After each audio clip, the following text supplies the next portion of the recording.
8:49 da tarde, non vos demos nin tempo a botar unha sonecada e roncar un pouco, No. Nos prometemos 2 minutos, aquí estamos.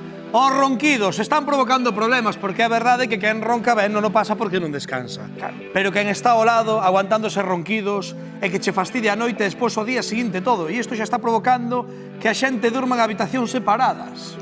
Eu no inverno non o vexo eso moi factible, oiches, porque por moito que ronca o pariente ou a parienta, hai que quentar os pés. E para min quentar os pés é máis importante que aguantar os Pero tamén che ronquidos. quentan a orella.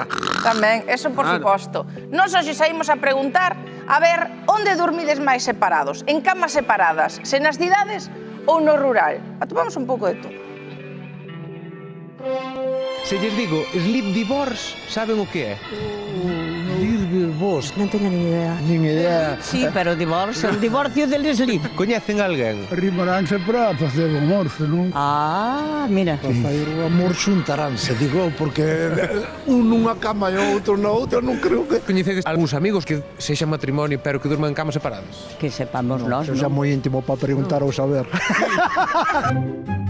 Que se dorme mellor só ou acompañado? Mellor acompañado. Dormese mellor acompañado? Eu penso que si, se a compañía é boa. Bueno, que conste que hai moita xente maior que durme separada porque só me roncan moito. E no vosso caso, No, sodes no. novas igual? Juntitas, juntitas. Sí, aí vale. Meu home é como un termostato, sí. un radiador, e no inverno agradecese moito. Xa levo 50, case 50 anos, Dormindo acompañado. acompañado. E dormese mellor, ou? Moito mellor. E canto máis arribadiño, un millón. Sobre todo en inverno. Que tería que ocorrer para que decidísedes dormir cada unha nunha cama? El divorcio. E credes que isto que se dá máis nas cidades ou máis nos povos, nas vilas? Nos pueblos, sí, pode ser. Nas parroquias, porque Sí. igual teñen, fai máis frío por aí que na capital, e igual se xuntan máis.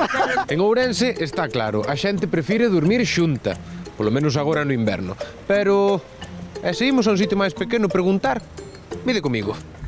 Estamos chegando ao municipio ourensán de Puxín, onde apenas chegan os 800 habitantes. A ver se aquí se leva iso do sleep divorce. Ai, non levamos nin 2 minutos por Puxín e xa fixemos un amigo.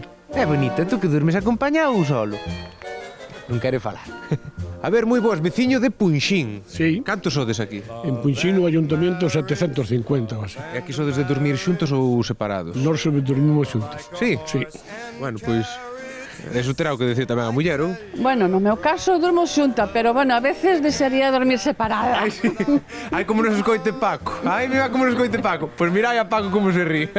Pois xa o viron, xa fose en Ourense cidade ou aquí no concello de Punxín, aquí a xente dorme acompañada. Non sabemos se é polo frío do inverno ou polo cariño. Pero bueno, se unha cousa temos clara, é que aquí na Hora Galega hoxe gañamos un amigo. Vente. Ai, non sabía onde estabas, Tuti. Veña, vente comigo. Love and